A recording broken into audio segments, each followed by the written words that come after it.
Well, hey everyone, welcome back to the channel. Man, I love our YouTube channel. We have some old great hunts on there, and today, speaking of old hunts, we're going all the way back to 2007. Guys, this is in Kansas at the Republican Valley River, not far from Nebraska. Up there are some of the best memories I've ever had. And in this particular hunt, I'll never forget, I'd hung a set in a hackberry tree, and basically to this day is maybe one of the most bulletproof sets I'd ever hung. I'd pull up on a dirt road there, and I would cross the fence in the morning in the dark, and when you cross the fence, I'd go right down in the river. And I would walk the Republican River for a half a mile, and I would put my feet right in the edge of the water, and we would just walk it all the way down for a half a mile with a south wind in your face. And basically when you got down there, the river would bend, and I would crawl right out of there, and there was that hackberry tree that I hung in there, and you'd crawl up in there, and then your wind would actually blow over that river. So even if a buck got down in the river, you might be 60 feet above him, and a lot of times it would go over him. So this particular morning was October 28th, I believe, and it was just a great morning, big frost, it was cold, and it was right at that time where these big bucks were just breaking that year.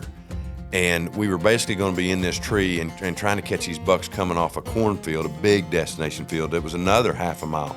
And they would be coming back up into this river setting that I was in. And we were just hoping to find a big buck that morning. Really didn't have trail cameras out on this farm. You know, many of you, if you've heard my testimony at times where I talk about my life at these churches or whatever, this is the buck Heartbreak. So all I can say is pull up a chair, jump in your chair, whatever, and I would say enjoy this footage as much as I do, but it still stings today. So one thing I want to preface here is just remember, this was way back in the early 2000s, so again, I was proud of it then, but just the sound effects and all that are just with it, so enjoy, you know, like 1930s it seems like, but Heartbreak nevertheless is a big buck.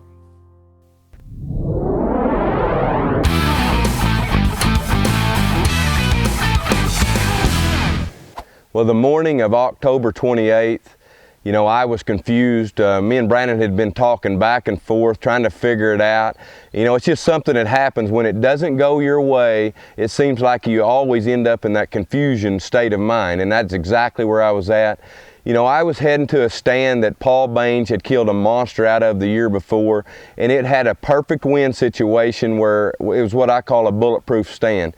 You know, me and Dusty, we settled in that morning, and I tell you what, it was a frosty morning. Right at daylight, I looked up, and there was a monster at 200 yards.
right there hurts bad. Had him at 25 yards right here, called him in. Nightingale, snort, wheeze, rattled at him, grunted at him. Got him right there, 25 yards. I'm at full draw. No shot. No, I need a half a step to clear that limb. I probably did the smart thing. I could have tried to shoot through it, but I'm glad I didn't. He's not spooked, and he's getting on his feet. Maybe we can get him killed, but it's heartbreaking, man. Well, what an encounter. Calling him in was definitely, it was just unbelievable at the time. I hate it that deer's not on my wall. We ended up hunting him, continuing on hunting that deer, and had another encounter with him crossing the river there. We called to him that day, but he had a doe. But just an unbelievable deer. And at the time, I had shot Ali, I believe, so I'd shot a 200, but I would have had another one right there, or at least the opportunity at him if I'd cut that tree down. That big locust tree that was right in his way. And by the way, that tree that you see that he's behind, I had cut halfway through it that morning in the dark. But I got scared because I thought, man, I'm making too much noise. So I didn't finish cutting that tree down. Or I'd have maybe had an opportunity. But guys, thanks for watching. What a classic hunt. So enjoyable for me to go back and see my old footage. And we do thank you guys for watching. We are very proud of putting this stuff on. I'm so proud of the producers that edit all this and get it out there. So again, continue to come back. We're going to be putting out things more and more.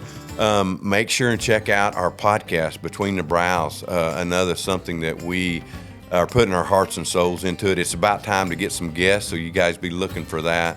Continue to follow us on Facebook, Instagram, and continue to watch our show. We're on, Outdoor Channel, Buckventures is. We're on Sportsman's Channel starting in June and July with the Woodsman, MOTV, all that good stuff. So again, we just thank you so much for your support. Thanks for watching. Make sure if you haven't subscribed, subscribe, and we'll see you in the next one.